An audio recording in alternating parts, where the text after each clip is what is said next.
immersive learning toolkit to support teachers to craft their own immersive learning experiences through a lesson design toolkit to facilitate the creation of experiences that can immerse students in first-person narratives. Through these, we hope that students are encouraged to make active decisions that are related to real-world issues and also develop their curiosity about the world around them. We also hope that they are able to understand and appreciate different perspectives better by providing their views on issues through analyzing and evaluating information they've been presented with, as well as by reaching a decision based on the consideration of these different views that they've been presented in the entire immersive learning experience. So I will now play you a short video clip to show you several snippets of the sample resource that we have created. It depicts a scene in Phuket where the users are experiencing an earthquake and have to make choices such as which road they want to take to reach their destination. So you can just give me a second to pull up the video.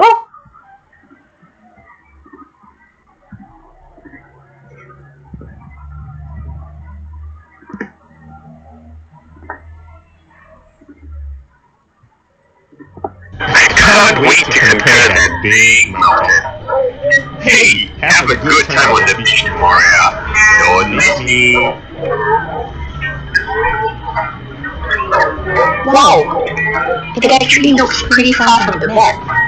Stay safe, please, Art. Yeah, I will. Don't worry. I got my safety gear all ready for the climb. Alright, it is getting quite late. I think you better make your way soon.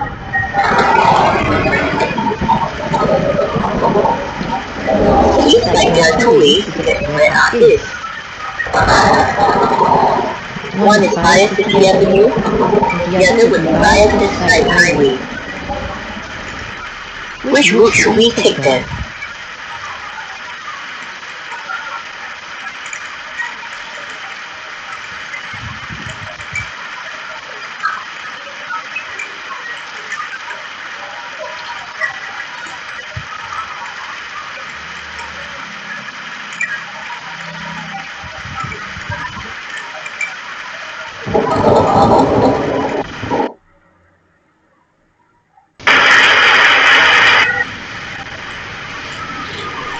Gosh, the weather is bad and it is dark.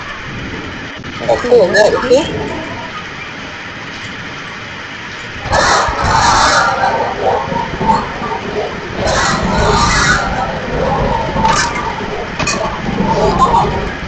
Oh my, it was so close.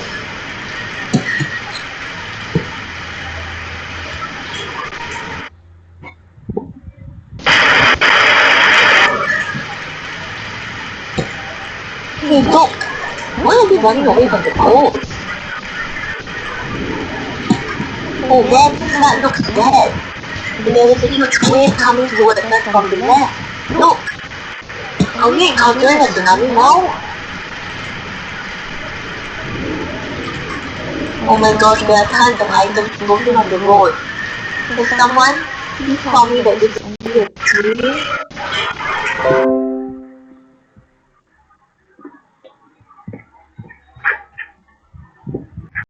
So in the experiences that you've just seen, the students actually were able to adopt a first-person point of view, which we believe helps them to create a more embodied experience. This makes the issues more relatable as they are able to interact with the environment and the characters in the experience. Another feature you would have noticed in the resource that we created is that within the narrative, we have intentionally included artifacts like the map that you can see on screen now, where students can also apply curriculum-related skills. For instance, City in the video uses the map to determine how far her friend's destination is.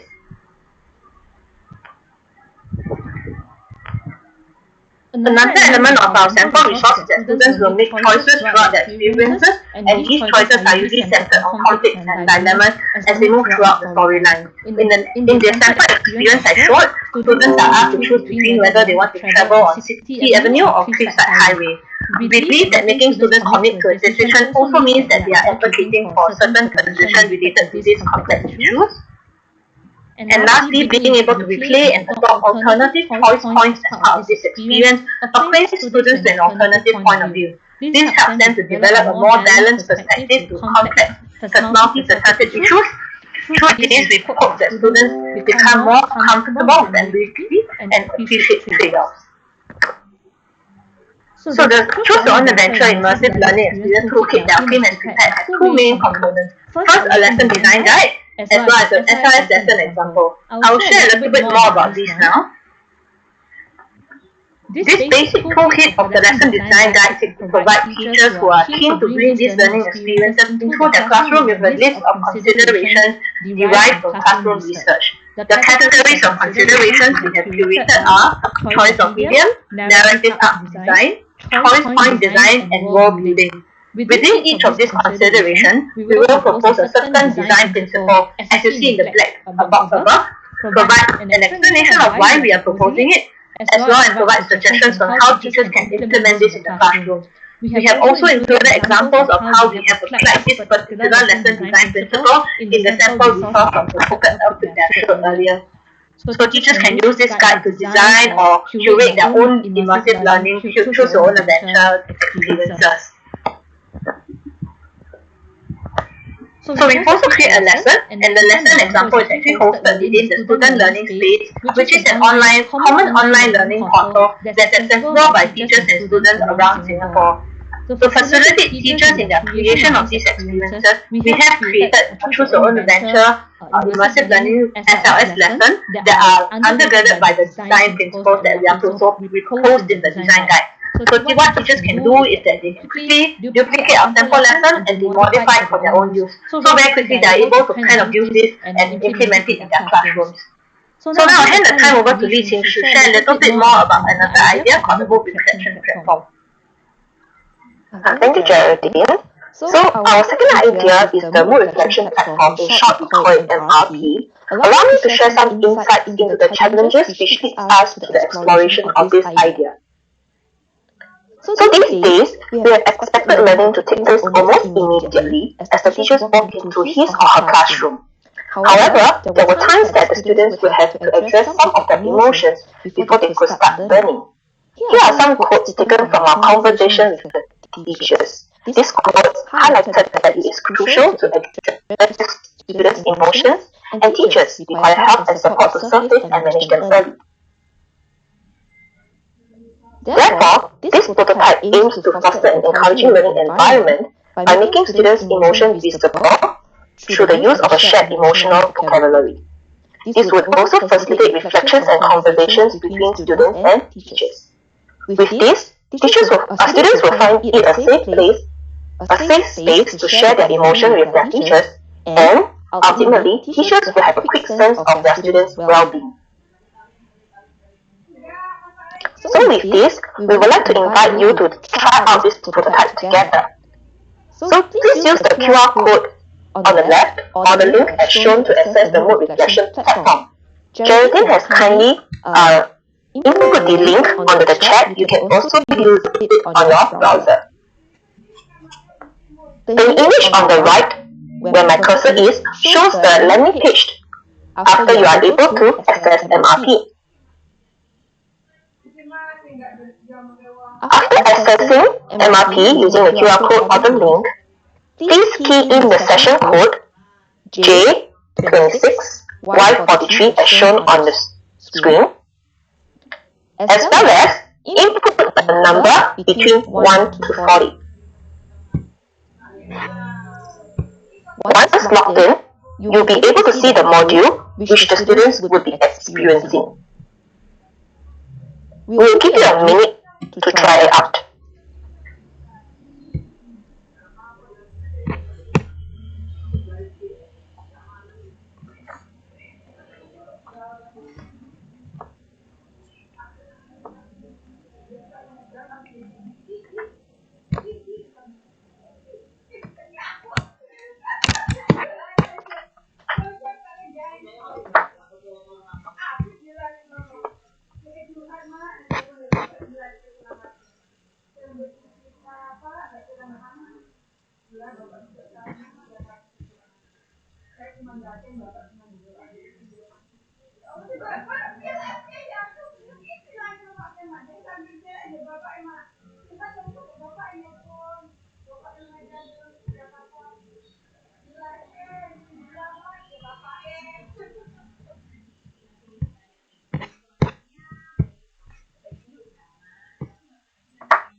of you are experiencing issues getting through the link.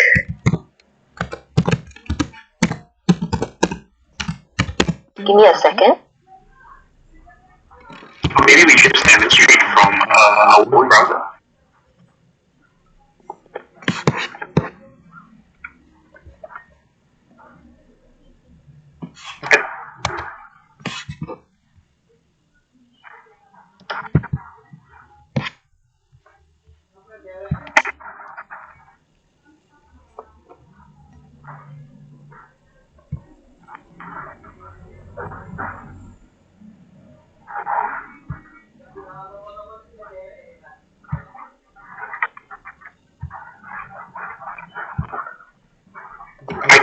I can share the screen with you.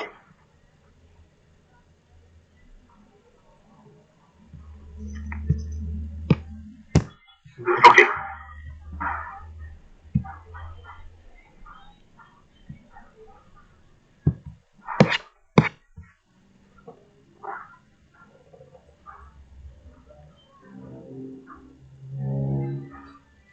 Maybe I'll just quickly share the screen. So this is apologies. I think there could be some firewall concerns. Okay. But anyhow, this is this is what you will see on your mobile phone. This is what you're supposed to see. And then there's a session code. Once you key in the session code, you should be able to enter. And students, if you're a student, this is what you will be experiencing. Students can choose their emotion. Maybe I'm really calm today, right? And really excited. And we've also got a glossary. If the students are not quite familiar with these emotions, here they can click on the glossary. But we won't go there for today. So after they click next, they can indicate why are they calm. And then they go on to write the other items, and then summarize it here. So I hand the time back to you.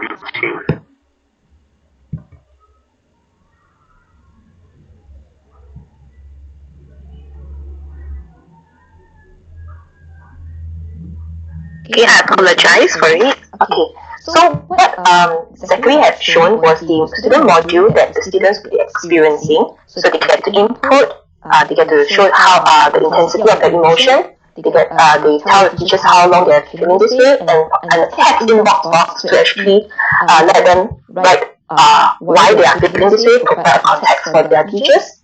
And also, Zachary also highlighted that at the bottom of the screen, whereby students can choose their emotion, there's a link here whereby students can click to learn more how each individual, they can find out what is each individual emotions. While this solution is to help teachers better understand the mood of his or her classroom, we also hope that the mood reflection platform will help to build up our students' emotional literacy, where they become more aware of their own feelings and be more able to articulate them better.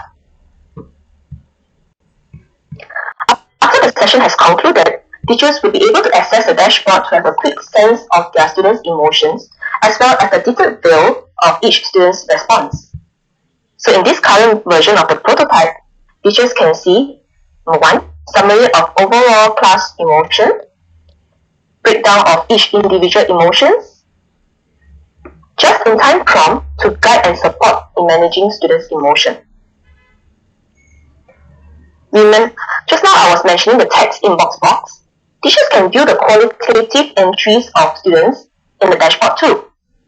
It will also highlight to the teachers the list of students who require their attention immediately. So all in all, Mood Reflection Platform comprises of 2 components, the student module and the teacher dashboard. Now I'll pass the time back to Zachary. Thank you, Jerry and Li-Qing, for sharing these 2 ideas. Okay, I think as mentioned, these are just 2 ideas out of our entire Classroom of the Future program. There are several other ideas. Okay, we are not able to cover all of them today. Okay, maybe we'll just open the floor for discussion. Okay, or any questions that our colleagues from overseas have. Okay, feel free to just put it in the chat, okay, or just turn on the mic.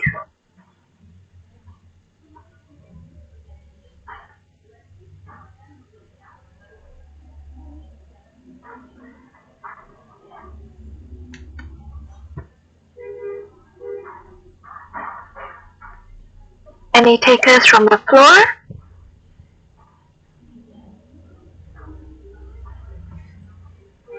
Well, if there are no takers, Zachary, I have a question. Yes. Okay, so how did this team decide on these particular solutions? Why gamifying and why mood reflection? What were the pain points that you found? Right. So earlier on we showed you that there was a whole pipeline to this whole process. We really began with hundreds of different concepts, right? And that also stemmed from a variety of problems that we were trying to address on the ground. These problems also came from observation. Yeah.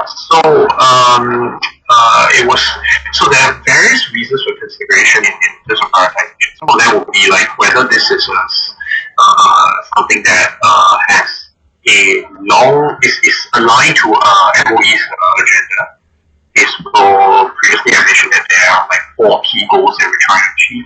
So mood reflection platform, for instance, is very well aligned with our interest in helping students build resilience, okay, or to be more focused on their mental well-being.